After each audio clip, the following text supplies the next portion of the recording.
Excited to be here with you guys. Might have some other people pop in. Otherwise, you guys are going to get like a really intimate solo session thing going on today. I love that. So we're here today to talk about beyond the last page because nothing is a checkbox when building a business. And the reason we wanted to teach to this particular concept is because we see often, whether it's an author, whether it's a podcaster, even not as frequently speakers, but authors and podcasters for sure. They're like, finish that thing. And you can drop this in the chat too if this is you, or raise your hand if you're live. But like, you finish the thing and you're like, yep, check the box, on to the next thing. And you move so quickly onto the next thing that you never circle back to that, initiation, that kind of hype, that excitement, that reason, that grit that you put into that one particular project. It's very different for a podcast because that requires consistency. We know this, though I know podcasters tend to fall off after the 10th episode. That's the standing longevity of millions, and I'm not exaggerating, over 4 million podcasters. Okay. So the number right now is saying that there's like 5 million plus podcasters. Over 4 million of them have only done 10 episodes and stopped, meaning they count as a podcast because they have to be counted in the collection, but they're not active.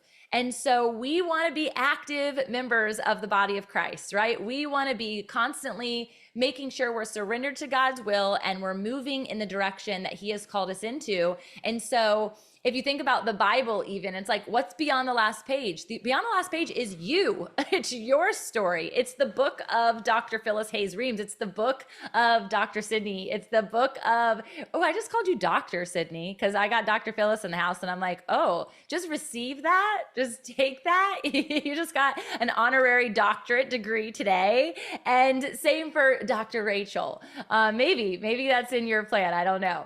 But thinking about that, it's like, this is your time. And so if you are moving on to the next chapter of your life, as we should, we're constantly evolving as business leaders, we don't want to forget where we've been. And even just recently, I had a team meeting and I took my team back. I'm like, you guys haven't been with me since the beginning of this. And so let me take you back to what we were doing in those years, how much grind was happening. If you think we're grinding now, you think we're doing the good stuff now, or we have long hours now, or it feels like cumbersome now. No, there's so much more that happened individually that I was carrying by myself. Now we're spreading the love. We're spreading the responsibilities, which feels so great to me. It might feel heavy to them, but this is what it's about. It's about taking people back and saying, man, we did it this way in the past. Did that work? No, there's been some iterations. And so let's not just check a box. Let's actually leave a legacy. And legacy connected to anything means that there has to be consistency. And so the reason that the Bible is the #1 best-selling book of all time is because it consistently is in the public eye. There's consistent iterations. There's consistent opportunities for new people who are going to take this and they're going to become the messenger. This is my really old, I got gifted this Bible when I spoke at a Young Life parent night while they were raising money. I got gifted it. It was my first, I would say my first official speaking engagement like that. And it was gifted by my Young Life pastor. And so my little tab is falling off and I'm so sad, but it's got my name etched into it. It's so cute. I think that's yogurt from my son on the other side of it. It's beyond a checkbox though, you guys. It's still getting leverage. It's consistently something that I'm holding in my hand. So for those that are in the room, we dropped something in the chat. This is an assessment that you 100% want to have your hands on. If you haven't already done this, one, it'll allow you to get on the text thread that I was mentioning to you. We will not inundate you because I cannot stand when people do that. It's going to be for conversations like this, which happen once a month. So you'll get the immediate access points. You'll get encouragement once a week. And then you'll also find out what we're doing internally that you're invited into once a week as well. So 2 messages a week. That's where we're staying right now. Additionally, if you're in the room actively, hi, Lydia, great to see you. I saw you jumped into the other room before. I'm glad you found the Zoom link. It's okay, no worries. But I want you guys to drop in the chat as a messenger. What are you most focused on right now? Are you writing a book? Have you already authored a book, or you just want to do it? Writing currently, authored a book or not? And then also if you're a podcaster or a speaker. So basically, what kind of messenger are you? Drop it in the chat. What kind of messenger are you? So I know many of you guys are already familiar with who we are, but I'll give you a little bit of a background for those that watch the recording later. We are a publishing house, a Christian publishing house, and our passion is to build out a business ecosystem, is to turn your message into a movement. And that's why it's more than just a checkbox. We are not the type of publishing house that says, okay, come to us. And now look at my little puppy. She's so cute. She's a rascal. I moved her bed already and she still comes over and plays with that little guy. Oh my gosh, she's cute. I don't know if you can see her. Here, hold on. I'll zoom out so you guys can see her because look at her. She plays with all my little strings all the time. Oh my goodness. All right. So speaking to that, so messengers who want to create movements, they don't just go to a publishing house, they don't just go to a podcasting company and say, hey, make me this thing, here's my book, okay, I'm a published author, on to the next. But honestly, that's how a mass majority of publishing houses work. There are people that are 17,000 books a year some publishing houses are publishing. And what kind of people come to me afterwards, my friends who have been published by some big houses, they're like, Tamra, I don't know what to do. I don't know what to do next. What am I supposed to do now? They don't coach them. They don't mentor them through the process. They're not giving them for now conversations around marketing. They're not giving them exposure. We talked recently about, Rachel, was that on one of our training calls here where you share? Oh yeah, it was our last month one where you shared about endorsements. I don't know. It was on our team. That was live coaching. Yes. Okay, tell them about that here because I think it's so powerful. We're really here for you.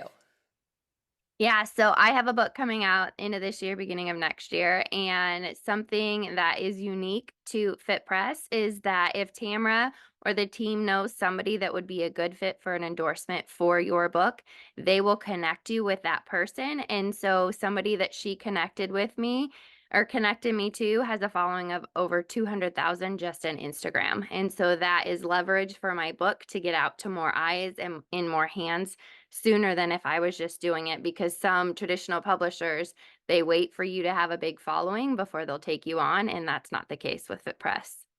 Yeah, so good. Thanks, Rachel. And I didn't pay her to do that. She just shared it earlier. And I'm like, oh, Rachel, that's such a great thing to recognize that really, like, we're boots on the ground as much as you are in this endeavor. We were just on a team call talking about a book launch party that we're hosting in another city because I'm going to be in another city. And why not have a book launch party and more people can come through an event that's already happening? So those are opportunities that happen inside of our house that's really different than what a lot of people do. But today's training is going to teach you beyond for yourself, no matter if you choose Fit Press or not, what can you be doing that is going to allow you to move past the checkbox and into this, like the Bible, consistency outlet. All right. So I'm going to give you some fun things. So this is the business of becoming an author. There cannot just be, this is my goal, this is the outcome, and then I move on. With the book, there is longevity. I mentioned that there is legacy. There is a message that lingers because of who you are, because of the transformation that has happened on your heart. Ultimately, the people that we love to work with most, it's like this is their testimony. And so we know that that testimony doesn't go stagnant because you're a year older or it's 5 years ago, right? There are people that need that message at that time. I'll give you a really good example. So when I first came out with Always Becoming, I'll pull it up for you over here on my bookshelf. When I first came out with this book, I wrote it in about a 3-year time frame, which I don't recommend. It was a very long time. I sometimes forgot the stories that I share. So now I have a really awesome charting program that I help people walk through, which is a story organization, a storyboard. But I can generally write a book within a year if I give myself the appropriate time to do so. And I had the opportunity to bring it back to life. And when I brought it back to life, I had the question asked, well, do you want to edit anything? Do you want to make a second edition? Which is a great way if you decide that new information has come to light and the first iteration wasn't accurate.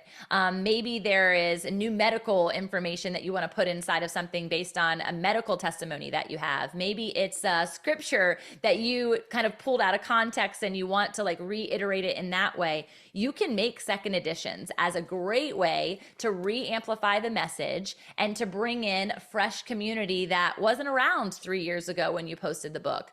But for me, I really felt like if I edited, I would actually be taking away the voice of this woman when she wrote this book. Does that make sense? Because you are constantly evolving. You're going to become more wise. And the person who reads this is not the person who's going to read my next book. Maybe one day they will, but this message is for them in that for now moment. And so processing that for yourself, whether you've already published or not, is really important. So we've got people in the house who have a podcast and they are focusing on writing their book. They're writing a book and they're a missionary. They want to write books and have a lot of pieces spread out and want to create an educational space online. Really cool. And yes, I'm glad that it's making sense for you thus far. All of those things are awesome. And what you're going to learn about today in conjunction with where you're at right now is exactly where you should be. And like the recognition of that, like everybody's in a different place and that's exactly where you should be. So not to covet where somebody else is. If you've published 6 books, I think our 7th book is about to be on pre-launch. That's epic where I'm at. It's fun, but it's where I'm at, right? And so me being able to be a wellspring for you and teach you in that space is only because I want to see you share your testimony and I want to see lives transformed. So here are some of the check boxes that people usually get to and they're like, okay, I'm done. This is where Rachel is. She's manuscript complete, right? She's like, oh, I'm done writing the book. This is amazing. It's out of my heart and onto pages. She's now in the editing, formatting, design phase, okay? So this is a really fun because you get stuff back, you get to see what your work looks like on the pages of what somebody else is gonna hold. It's a really exciting space, so a lot of people are fully invested in this part of it. And then there's the checkbox of the publishing process, and we're gonna go into what is the publishing process as far as like book launch teams and things like that. But once that's over is when most people say sayonara. Now, if you watch or are a part of any big book launch teams, you're going to see at that point, maybe they have a year, maybe they have 4 months of traction where they've actually planned a marketing campaign connected to their message. Maybe they're getting on podcasts nonstop after their book published date. Maybe they're on talk shows. Maybe they're going live. Maybe they started a new podcast in conjunction with their book. That is something that Rachel has done. She started her podcast first before the book comes out. One, so there's consistency pattern there and she's not overwhelmed by all the things happening at once, but she's also building strategically a community base for the book that's going to come out. So you see how all of this is an ecosystem and strategy that we have to think and have forethought to.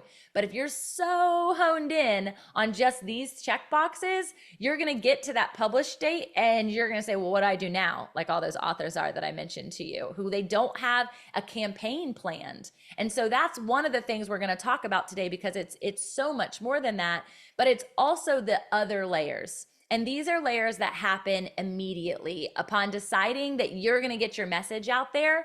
For instance, you are your brand. If somebody has ever talked to you about like branding concepts, what is your logo? Your logo is actually not your brand. I actually don't care if you have a logo or not because it really doesn't matter to anybody really besides you. And maybe someone further down your ecosystem decides to wear it on a hat or swag or something like that because they know you really well. But if they don't, the thing that matters most is your personal brand, okay? The reason being is because no matter how I change as a color palette, for instance, I am still the voice.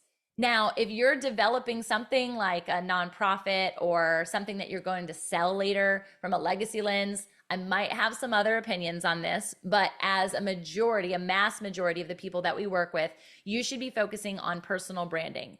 How do you do that? You do that through your social media by curating your voice. You do that through color. I think color is a huge part of it. You do that through energy and space. It's through identity work, right? Our personality is a part of our brand, and our brand is ultimately because we're branded in Christ. And so knowing that should give you freedom to say, oh my gosh, I don't have to like curate this facade of a being. I don't have to curate myself for when I'm on camera versus when I'm in the grocery store. I am the same person. And so who are you? And unpacking that. A really fun way to do this, especially connected to like, it's going to be and should be represented even through your book cover, even through the podcast cover art, right? Is ask your friends, hey, what do you come to me for? It's a great question. What are the like three things that if you were like, oh my gosh, Tamra's amazing at infusing joy. Tamra will always give me a burst of energy. Tamra is a safe space, right? What are the things that they come to you for? And from that, how do you create something that is energetic that people can feel when you're in your space? The amount of commentary that I get on this wall behind me on a weekly basis from Zoom calls of strangers that are no longer strangers because we're on Zoom and we get to know each other, they're like, wow, that background is so much. And I'm like, yeah, but for me, when I sit in this space and I know that that's behind me, one, I dress a part of that because it's a part of what energizes me as color. But additionally, I can't be in a sour mood if I'm sitting here. Like it's too much fun. So what is that space for you? Like if you're like him hawing around, I hate my office, I don't like my space. Those are things that can literally infuse life into your personal brand. And so to be mindful of that in all of the places and ways that you show up. This is your author identity. Okay, this is who someone is going to know you as. I got a request for speaking, and she's like, I kind of asked the vibe of the conference. What is it that you're looking for? She's like, I don't know, but I know you're going to bring the sparkle, so you just do you. Like, great, I'm going to bring the sparkle. They know this about me. I've created this brand that I'm going to either have sparkles on or I'm going to, glitter some. I'm like Tinkerbell when I go into spaces, unintentionally and fully intentionally, right? Like it's who I am. So I'm not putting on a show, but it's also what I want to give when I go somewhere. This is also a part of your consistent messaging. How are you speaking? What is it that you're saying? A fun way that you can do this is, what do you call yourself and what do you call the people you speak to? This has been an evolution. So question, what do you call yourself and what do you call the people that you speak to? This has been an evolution in our community because we've decided, this is a decision, and it was also a drop from the Holy Spirit in August of last year. You are messengers. You are carrying something deeply inside of you, and you are meant to turn it into a movement. You're meant to go and share it, and regardless of the way that you decide to do it. So in my messaging, I'm constantly talking to messengers, speakers, authors, podcasters, and entrepreneurs. Those are the kind of 4 categories, 4 buckets of information that we teach from and what they're learning. So someone can raise their hand and be like, oh yeah, I'm a speaker. Oh yeah, I'm a podcaster. And they're coming into our business ecosystem based on their identity, not based on my identity. There's a huge shift when you're thinking of branding for other people versus branding for yourself. Brand yourself and allow the parts of yourself to come in and be experienced by you that might look different in different scenarios. This is something I shared with someone I was teaching last week, actually, where she's one of the speakers at our upcoming conference, FounderCon. We're so excited about it. And he's phenomenal at branding, like just unbelievable. He's in that new generation realm. And I asked him about what he's doing with this new book that he's going to be writing. And ultimately, I reminded him, you don't have to pick an avatar. So this is connected to most branding. They're saying, who are you speaking to? Yes, you need to have a message, but you don't have to have an avatar, because did Jesus niche? Did Jesus niche his market? If you were to read through all these pages of the Bible, did he have one type of person that he talked to? Did he share a message the same in every single city he went to? And so when there is a keynote speaker, and we are not the cookie cutter keynote training program, I will not allow you to sit down and say, we're going to, because we're going to script you 2 keynotes that you can use around the world this year. I do not believe in that. Where is the Holy Spirit in that? Where is the context of that particular stage, in that particular community, in that particular, environmental season? If we're doing that, we are doing a disservice to the Holy Spirit. We're doing a disservice to ourselves, because we are pushing ourselves into boundaries. And maybe your boundary might even look like a book like this. not this book. This is a bad example. This is not a boundary. This is amazing. Book like this, where I've now confined myself, and I felt this way for a little while. I confined my identity, my brand inside of this book. And I thought to myself, oh my gosh, I have so many other books that I want to write. Maybe I'll just put this one to the side for a while and people will forget about it. And I'll start writing these other books around the new brand and identity that I want to make. But guess what kept knocking? This book. Guess what kept being the article of information that people wanted when I got on their podcast? This book. Because your testimony is your brand. It's a part of who you are. And so if you run from it because you want to create something new, God is always going to bring you back to your space of humility to say, but remember, you're glorifying me and you're not creating something for me. It's a very different thing. Don't write to create for Christ. Write because Christ created you. Oh, that's so good. Lydia's like, yes, that is so much different. It's like building a business for God. Oh, it's all for God. And as my friend Shay Bynes says with Grace Over Grind, her book and her mission, she says, no, you build your business with God. Because it's not by our works that he loves us. He loves us because we're his children. So that's the identity marker of our personal brand that everyone gets free access to. So if you're confused and you're like, oh my gosh, branding is so hard, I don't understand. No, it's not. It's all right here. When you go through the word and you highlight something, let's say you're reading a Psalm. I was in Psalms this morning. I'm doing the Bible recap. I'm going to go to Psalm 37. I talked about it this morning on Pedal and Preach for my podcast. And I highlighted specific words inside of this. I highlighted these things. Commit. Oh no, first I highlighted delight because it was my word of the year. Then I highlighted commit. Then I highlighted trust. Then I highlighted be still. And then I highlighted patiently. Now, if you read the same Psalm 37, you might have highlighted other words. You might have highlighted trust or dwell or do not fret. But those things didn't meet my spirit. And so the way in which you personal brand is, how does God speak to you? And how does God speak through you? And how do you show up in those words? Because that's the essence of branding. The words in context might change based on the iteration of the Bible, right? NIV, NLT, Passion, whatever it is that you're reading, the words change, but the word doesn't change. So your brand might evolve. I had a whole nother color palette when I started, and I just never felt good about it. I was always just like, this is pretty, but it's so boring. It's not fully me. It's not fully alive. And so now I just like, what does God say about me? Oh, he says I'm joyous. He gave me the promise of the rainbow, right? His promises are new every morning. I think of the sunshine.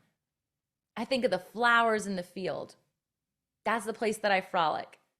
So what is that for you? You don't have to be bright and colorful and airy in that regard. You could be super melancholy. You could be super in like, one of my best friends is like black all day, tan all day, muted colors all day. She's my best friend. Like, how does that go together? It goes together. She needs me. I need her. So don't get your brand, don't get your identity from the world. Get it from the one who gave it to you. All right? I just went on a soapbox, but I hope it met you. I can see some of the things. I started with scripting and now I'm moving out of that. Say it again. Yes. Scripting your message it's a good place to start. It really is, especially if you're uncomfortable. But when God called me to the Pedal and Preach stage, if you will, which is literally me on a Peloton, I have not brushed my teeth yet. I am literally sweating. I have crusties in my eyes still from waking up. It is all of me, and yet it is all of him because he's the one who empowers me to do it. He's the one who I want people to see. It's not about me. And he shows up when I freely, unabandonedly say, okay, God, you got to say something because I don't have any words yet this morning. I have just started, it's just got to wake, right?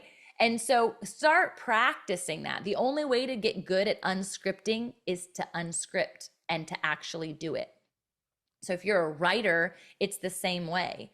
Like you can come to the table with like, okay, I'm going to talk about this story. I'm going to talk about this scriptural context. I'm going to reference this particular book that I love or extra training that I've done.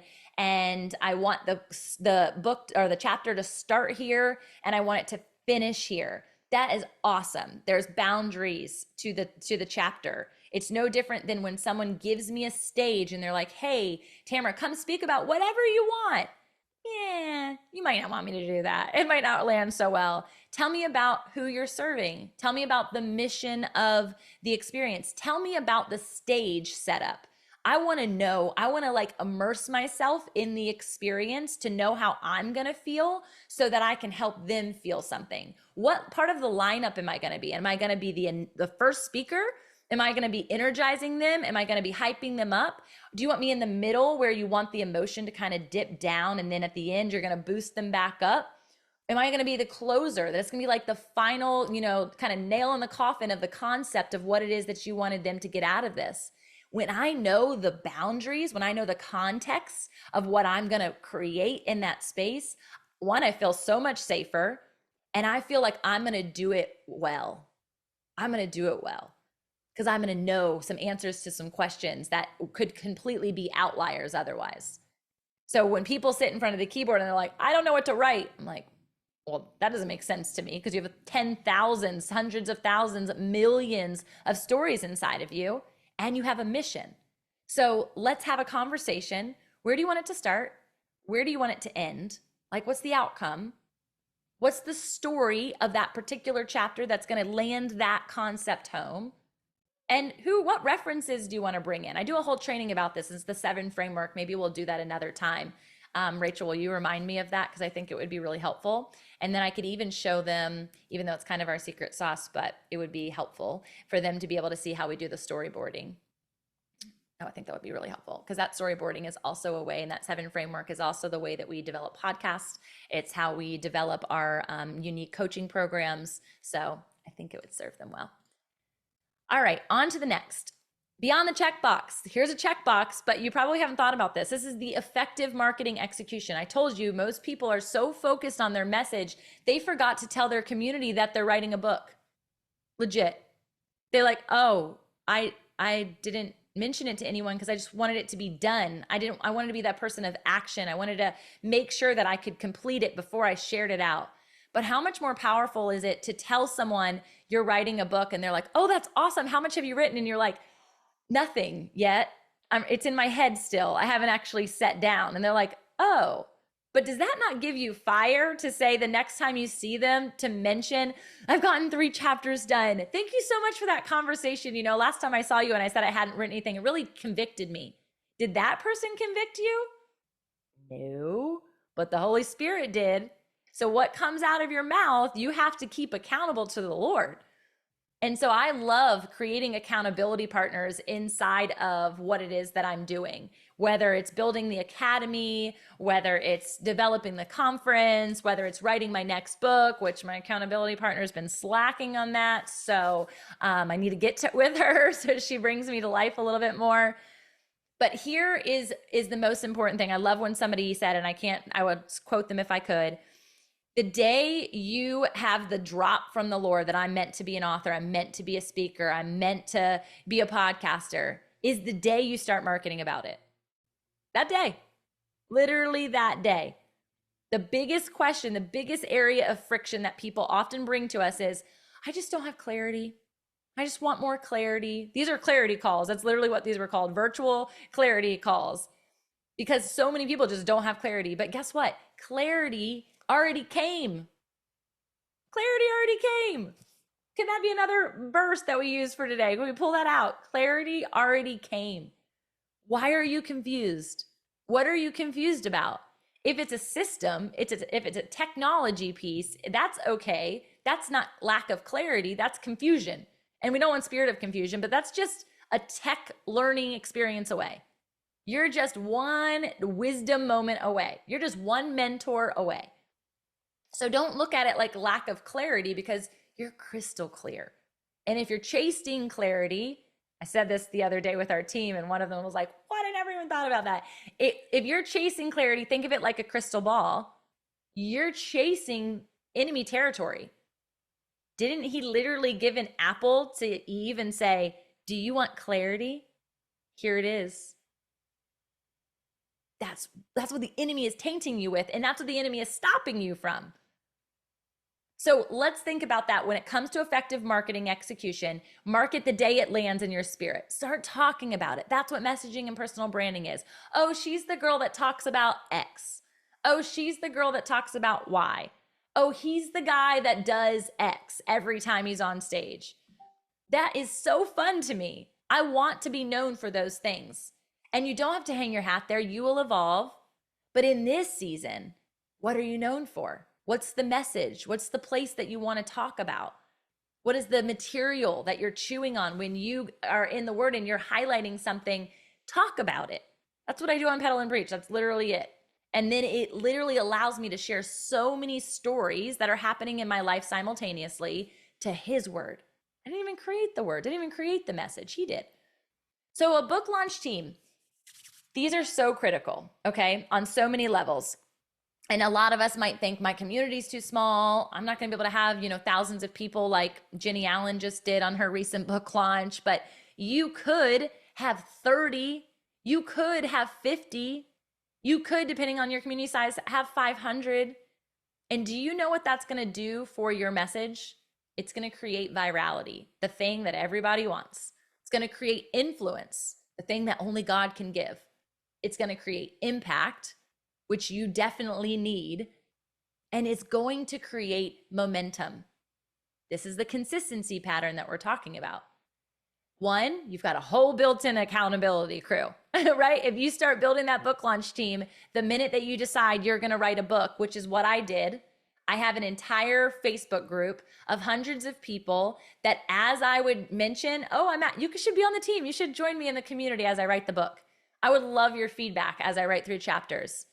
Instead of it being so perfectly put together and here's the message and here's what the book launch team protocol is, you don't know how long you're going to write the book. Something might come up and God's timing shifts. Or maybe you're still sitting on a book that you've been wanting to write for 20 years and now's the time you're going to start it. I really suggest if you can start your book launch team almost immediately, simply by creating a space that people can dwell around the topic that you're talking to. Does this make sense? So I did it in a Facebook group and I was like, I'm writing Tamra's first book. Tamra's writing her testimony. It didn't have a name. I didn't know what the name of the book was going to be at that time. And about 20 people were in there, and then like 40, and then 100. And anytime I went on a book writing retreat, I engaged them. I would show them what hotel I was going to, where I was flying, what robe I was wearing, what am I going to be talking about, what am I sitting down to write this time, what am I scared of? I was bringing them into the emotional journey of what it means to be an author. Because you publishing a book and being like other people who have a book, they're like, wow, she did that thing. But what about, wow, she really persevered to do that thing. And it's less about the book, though the book is important, and more about what does that evoke inside of your reader? What does that evoke inside of your book launch team?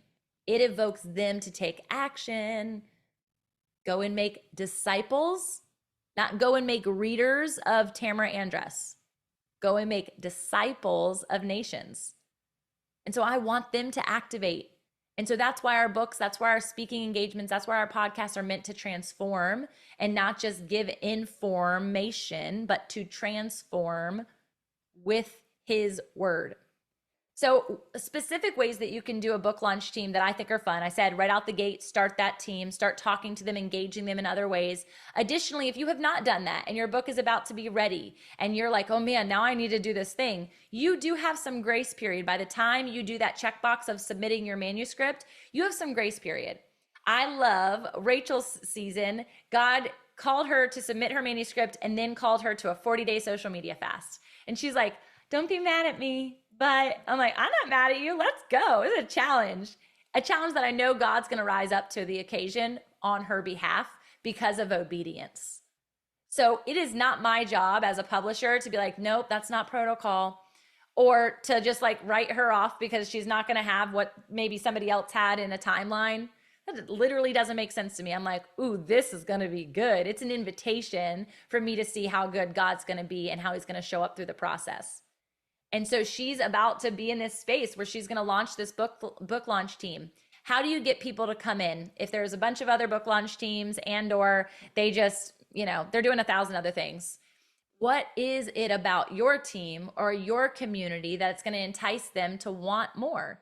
Are you giving them behind the scenes? Are you giving them access to like pre-order? Are you giving them access for chapters? Are you sending them a gift in the mail? It doesn't have to be monetary. So don't think of it like I can't afford, 50 to 500 people in my book launch team because I can't all mail them out something. It's not that. People want to be recognized. How can you give them recognition through the group? How can you create a safe space around this topic that they feel seen, heard, and known? Some of the people who do book launch teams, they don't call it a book launch team. They actually call it focus groups. Lisa Turkhurst does this, and I think it's brilliant. Prior to her book coming out, she's on a 2-year writing cycle for every single book. So she publishes a book a lot. I think it's every year, but it feels like that. I think it's every 2 years. And in that 2-year time frame, she writes a couple chapters.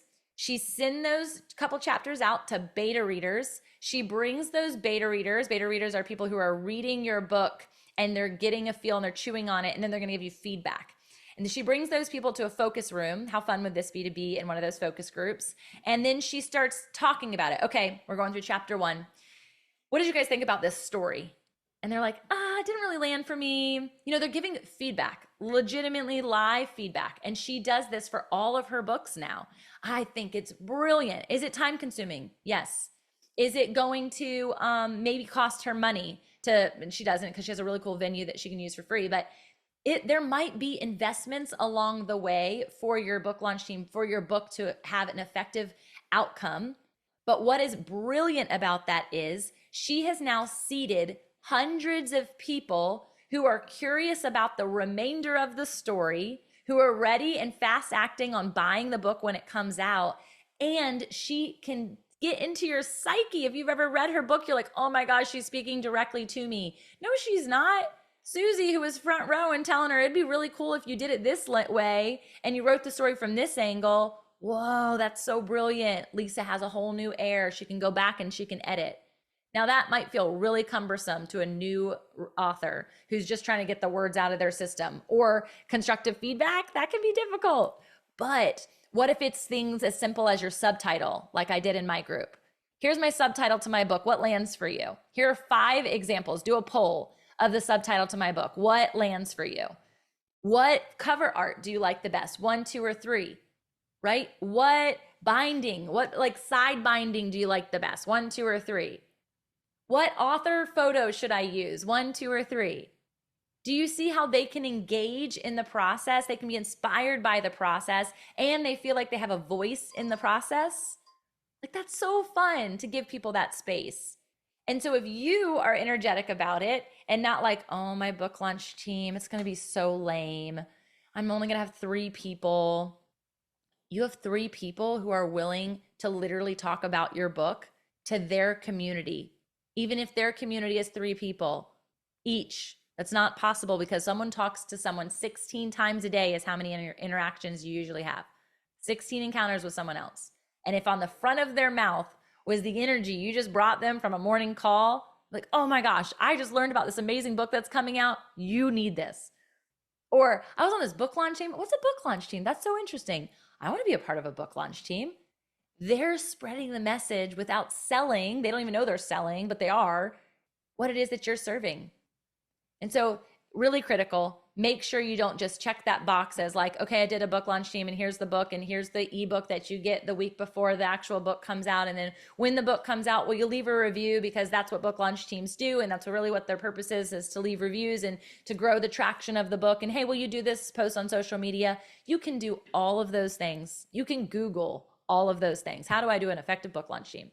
But this training, these types of conversations, this is where the grassroots comes into play.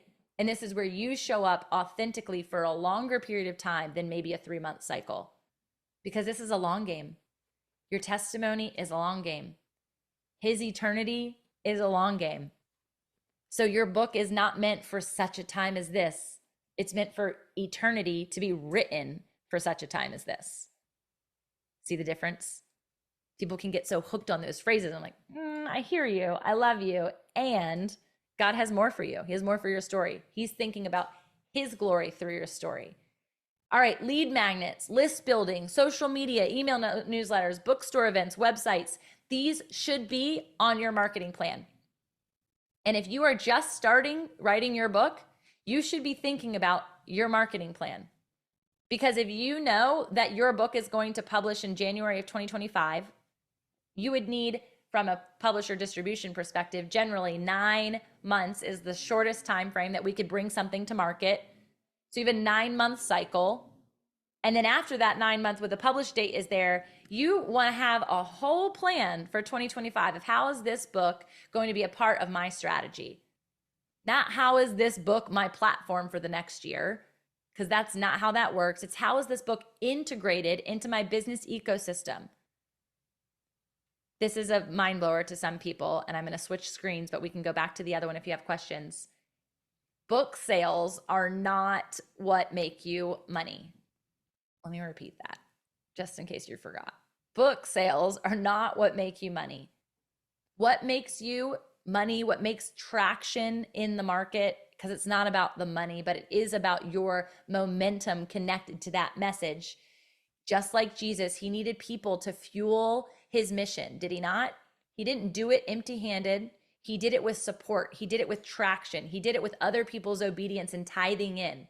Book sales are a small tithe that's not even going to get you, access to rent a facility in your neighborhood.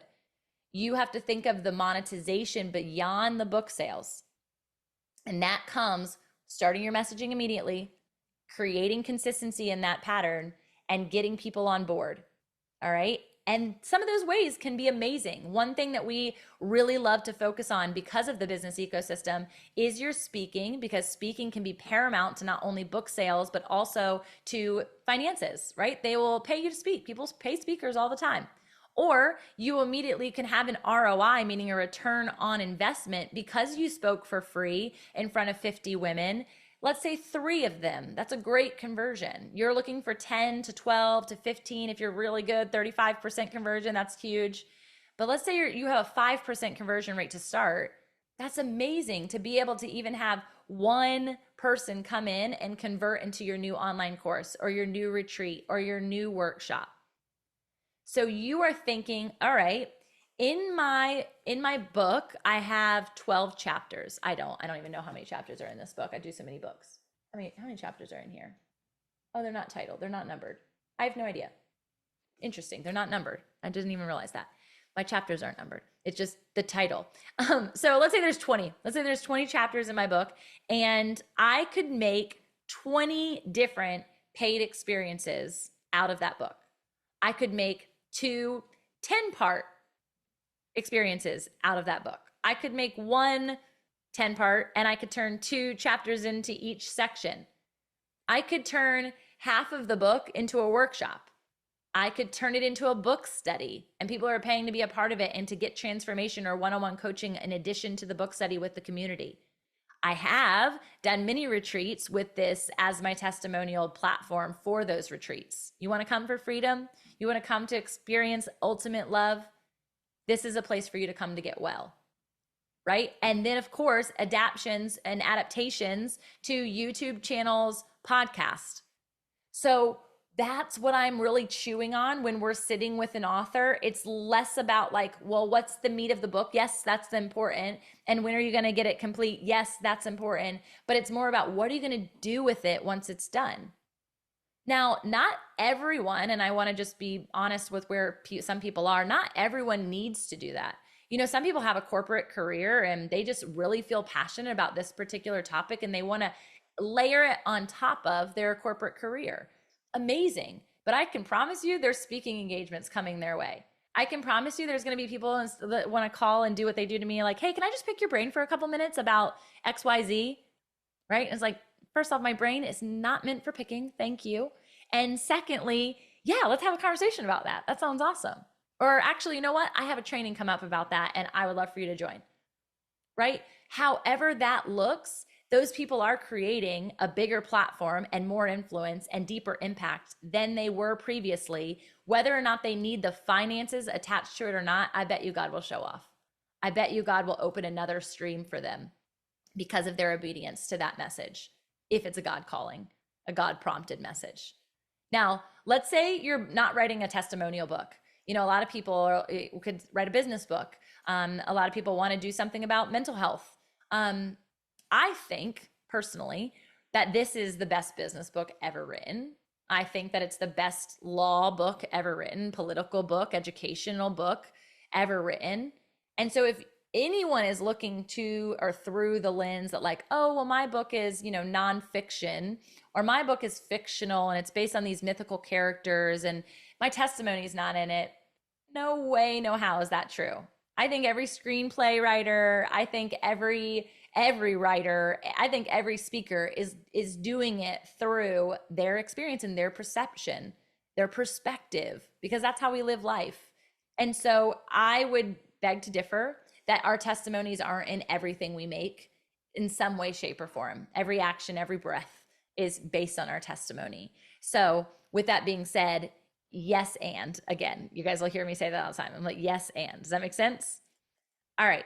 The next piece that's not just a checkbox, but it's a great checkbox once you get to it, it's really fun, is the networking and the community building.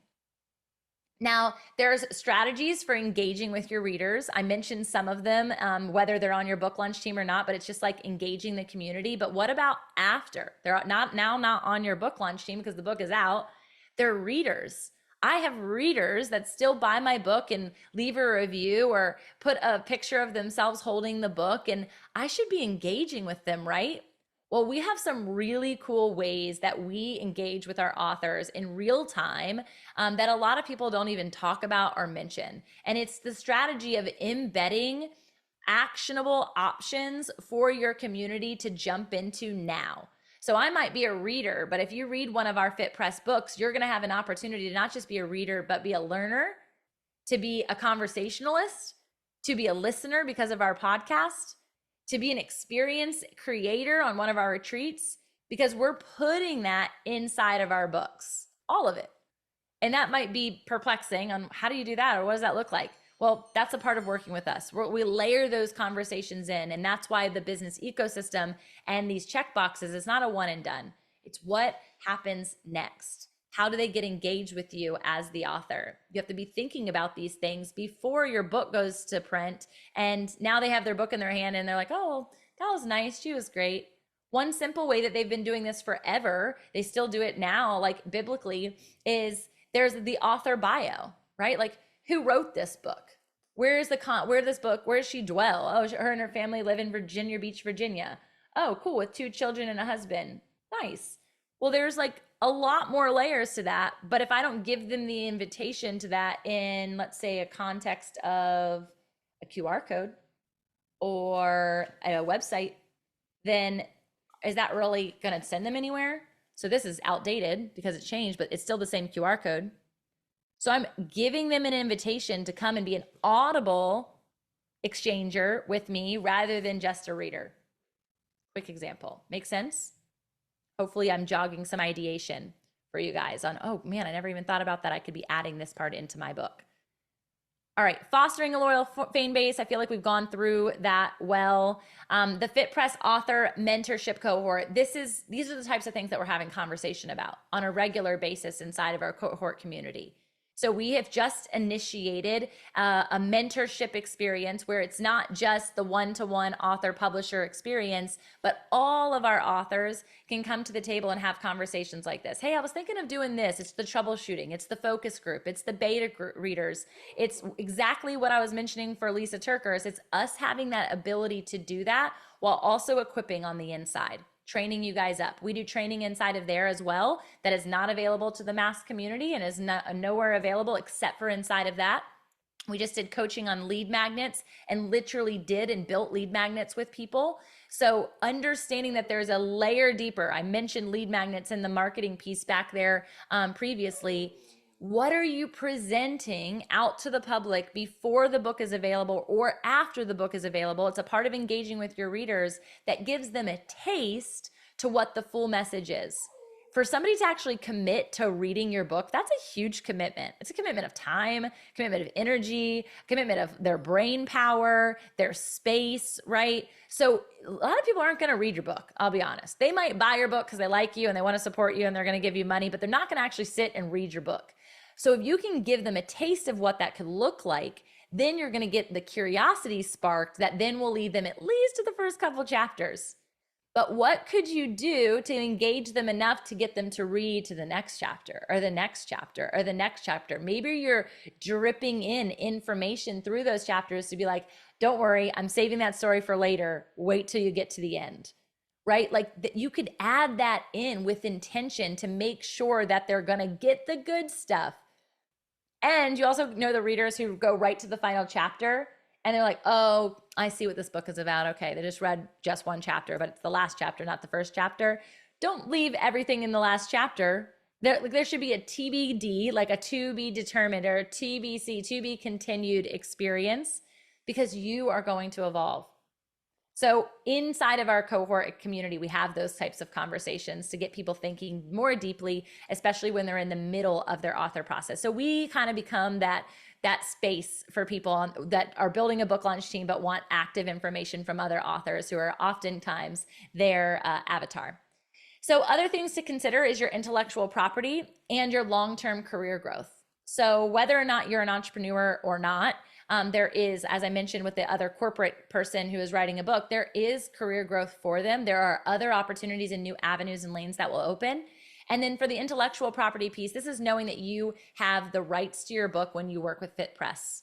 That IP is yours. If you work with other publishing houses, please read the fine print, because sometimes they're taking that IP as themselves, meaning they could mass produce your exact wording, your entire curriculum. If you're building it from a curriculum lens, they could mass produce it and you would have nothing to say about it. And this is happening to people and they don't even know it half the time. And so don't let that happen to you. Make sure that you have a safe IP experience with the people that you're working with. All right, we're wrapping up here for all questions and live coaching here. Next, I wanted to just give you some of the experiences that we have coming up. The first and foremost is coming up on June 11th and 12th right here in Virginia Beach, Virginia, is our podcast retreat. You can virtually attend that, but it is an in-person experience. Rachel's been to that. Her Freedom Diaries podcast was launched at our last podcast retreat, and it was amazing. It's always intimate because I've had 9 at max there, and that was a little bit cumbersome. So there are only a few spots if you're interested in getting that and having that launched by the time you're done. It's completely launched out to the public with your first episode. So if you're ready to actually like do the thing, I'm the right person to work with in those regards, because I want you to do the thing. The next one is our anthology. So I didn't mention much about anthologies in this experience, but I do believe that it is a stepping stone as you're writing your other book. A ton of people who write with us as their individual experiences will come a part of a devotional or an anthology experience, a co-authored experience, so they can get their feet wet and they learn the how-to as the actual system is happening with us coaching and training them in the process. So it's a really great way, and also gives you a built-in community for your book launch because they now know who you are, they support you.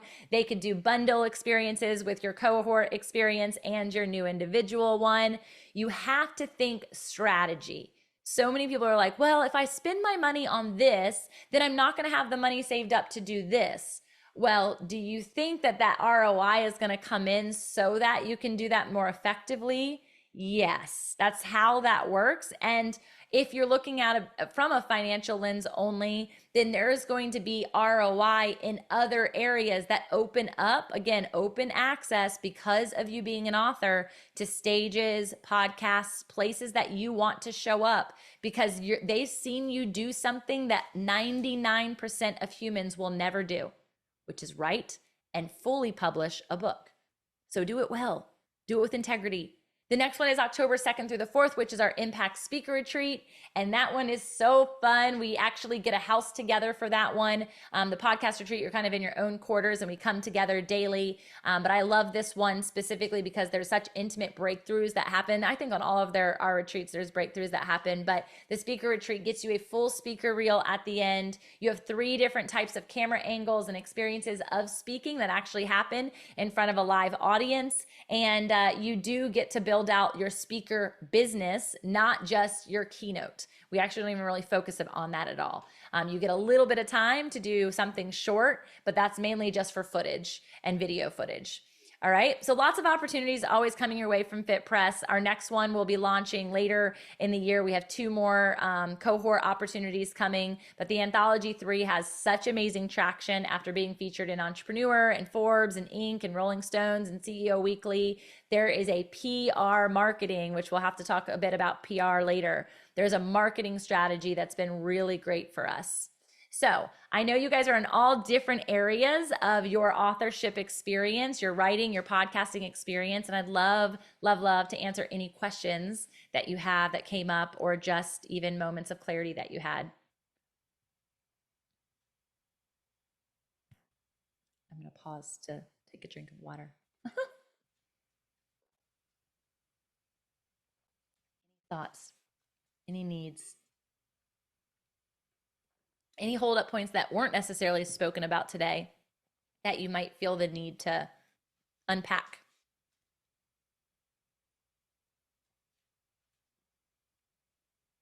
So I've been unpacking in the last month just how much I was actually hiding behind a bio that wasn't really clear, right? And I really felt conviction to niche down, right? And I heard you say that it's okay to niche down, but Jesus didn't necessarily niche down. How does that work when you are wanting to find your people, right? Your people who get you, who do have trouble with trauma, right? Like, what is the difference between niching down but being open to the spirit at the same time? Yeah, I love that question. I would say that it's more about your current message and your current avatar than it is about niching. So, though you are Okay. niche, people can say it all different ways. Niching is the concept of saying, okay, I'm speaking about trauma to moms of multiples. Okay, that's like you just went from here, I'm a woman, to I'm a mom, to I've experienced trauma and I have multiple children. So you've gotten small, small, small, small, smaller, right? Which is not a bad thing because there are active people in that group that need what it is that you have to say. When I talk about not niching your message to like social media, for instance, you might on that particular content day be talking just to moms. And it's not moms of multiples, it's not moms who have experienced trauma. You might, on that particular content day in your message, be speaking just to trauma. And if you're speaking just to trauma, guess who you're talking to? The whole wide world. Everybody. The whole wide world. And so you're going to drip in, like my podcast, for instance, 75% of them are women, 25% of them are men. We do not have a women only business. We have a predominant women business, but the 25% are there because I talk about things that they also need. They just don't always resonate with my vibrancy and my color, right? So that's where I say is that your message does not exclude, your niche will include. So when Jesus would go to the farmers, right? He would speak, his message would be specifically to the farmers. But if the Pharisees and Sadducees are coming to listen to him speak to the farmers, and he's like, oh, they're offended. They've got the blasphemy thing is happening. That's not real. He is able to then take that conversation, that example that he just gave, shift the message and present out to them. So at any moment, even if you're going to be in a room filled with women, anytime I'm at a full women's event, there are always men in the room. And interestingly enough, I end up having conversations with them at some point because I will cast a wide net as Jesus did, but I will speak to the one person. I will speak to the heart of that Right. particular person. Does that help? Yes, because yeah, I want my message to include everybody. It's trauma's not limited to men, women, children, Right. grandparents, right? It's Right. everybody has it, right? Yep. But I also wanted to, like you said, start building community. So I thought by having a Facebook group for women to read through some books that focus on trauma doesn't really bleed over into Instagram because Instagram's more inclusive of the message, Mm-hmm. or like TikTok. Yes. Completely. And I have one of my girlfriends, her TikTok was all about motherhood for about a year and a half, 2 years. She had millions of followers in those places. And she was like, I feel so pigeonholed. I feel like I can't talk about my faith. Right. And I'm like, oh no, that's a terrible feeling to have. So then what people were coming to her for was not motherhood. They were coming to her for social media. They were like, wow, I want to learn what you learned. So she finally was like, well, I'm going to at least start talking about this business side of things because that breaks me out of the motherhood cycle. And I really am going to start sharing my faith. And so I encourage people, instead of having to break down the walls immediate, like I had to go through a renovation of my house and that I had to break down all these walls. Why not start with an open floor concept? Like, let's start there. Yeah, It'd be a lot less money, a lot less friction, a lot less tension. So when we're building even our podcast, for instance, and we're doing that from, I'm like, what are the buckets? What are the buckets of conversation that you want to have? One of your bucket might be mothers of multiples. One of them might be trauma. One of them might be women. And I'm just totally pulling this out of thin air, Lydia. So if it's the example is off, put in what is right for you, fine. right? Yeah. Because that's going to allow you to have those particular conversations. So when I first started my podcast, I had every realm of health. I had intellectual health, emotional health, spiritual health, physical health. And that was how I would have these conversations. It was how I would bring in interviews into those conversations. Be like, ooh, they'd be really great to talk about physical health in the context of the Lord. So I'm going to call that person up, right? Heidi Powell came on from The Biggest Loser, Hmm. and we're having Hmm. that conversation. That was where we went. But we also talked about faith. We also talked about motherhood. We also talked about relationships. So you can go in all those places, but what's the initial thing, the dangling carrot that invites them in? Right. So right now I have unlocking transformation and the lies of trauma by using biblical keys. Cool. So And I think that's, that's a jumping off point because TikTok's only 80 characters. yes. And say it one more time. I wanted to know where you were putting that. This is for TikTok. I help Yep. you unlock transformation and the lies of trauma by using biblical keys. Cool. I love that. And then, like, if it's Facebook, then it's more like, I want to help you transform and unlock the lies of trauma by using biblical keys of the kingdom, right? Because you Mhm. can put more. Yep.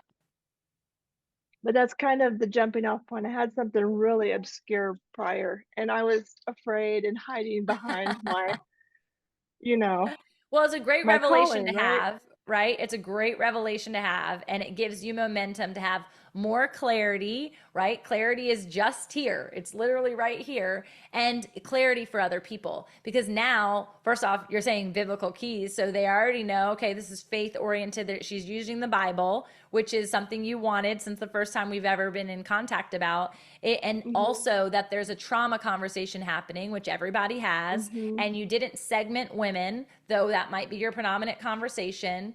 And I think it's a great space for having those open conversations.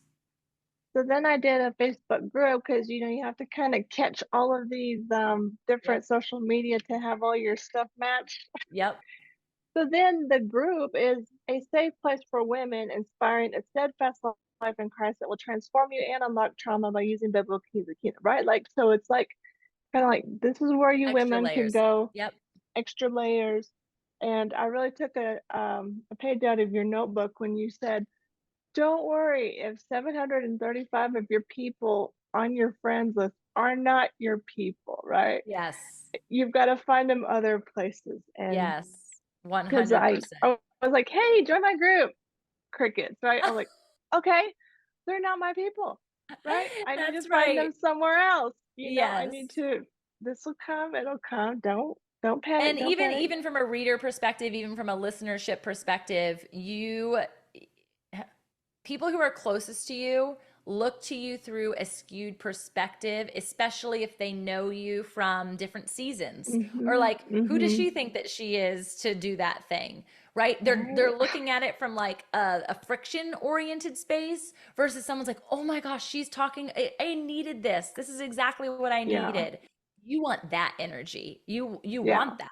And so you have to do the legwork to develop that. And that's literally you just sharing the message. And the more confident you get, you guys, this amazing thing happened yesterday. My sister in law is in town and she was over talking and it was like rainy because we didn't get to go to the beach and we're talking for like 4 hours and we're talking about like my brother is newly coming into his faith and we were just talking about a bunch of things and she's like, yeah, every time I go to church, everybody has their Bibles and she's like, I guess I should like get a Bible. And so I ended up being able to gift her one of my mini Bibles that I have laying around the house. And she's like, why do you have so many Bibles? So then we're talking about translations. And she sends me a picture last night and she is on like a cozy blanket. The Bible is open to John because that was where I told her to start. She's like, why would I not start with the first book? I'm like, start with John. We'll talk about that Yeah. later. And she's like, thank you so much. This is the first time I'm ever reading the Bible. And I'm thinking about that and I'm like, man, like this is the point. She would never, ever, ever be someone in my ecosystem, but she is a Right. recipient of what that ecosystem has brought out of me. And so those people that are close to you that you would love for them to read your book will eventually be ready to read your book. Yeah. Thank you. You're That's welcome. helpful. Yeah, so good. Any other thoughts or questions? Oh, I could talk all day. Well, we've got a little bit more time, so I'm welcome to hang out. Um,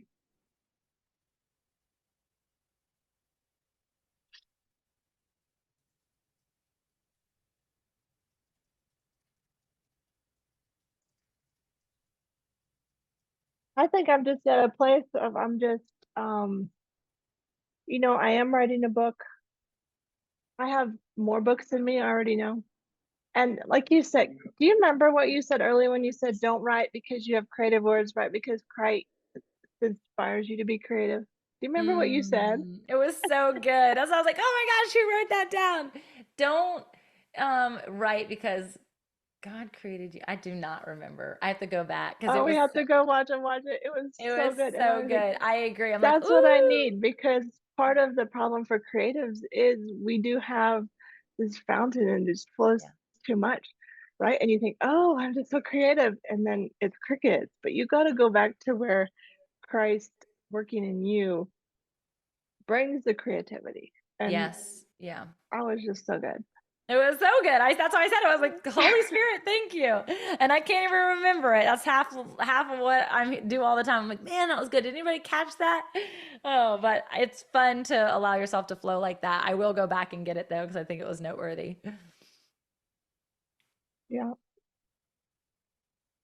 So yeah, I've been really encouraged by your message and your what you're doing. And I hope to jump on soon. You Yes, know, Lydia, me for me, too.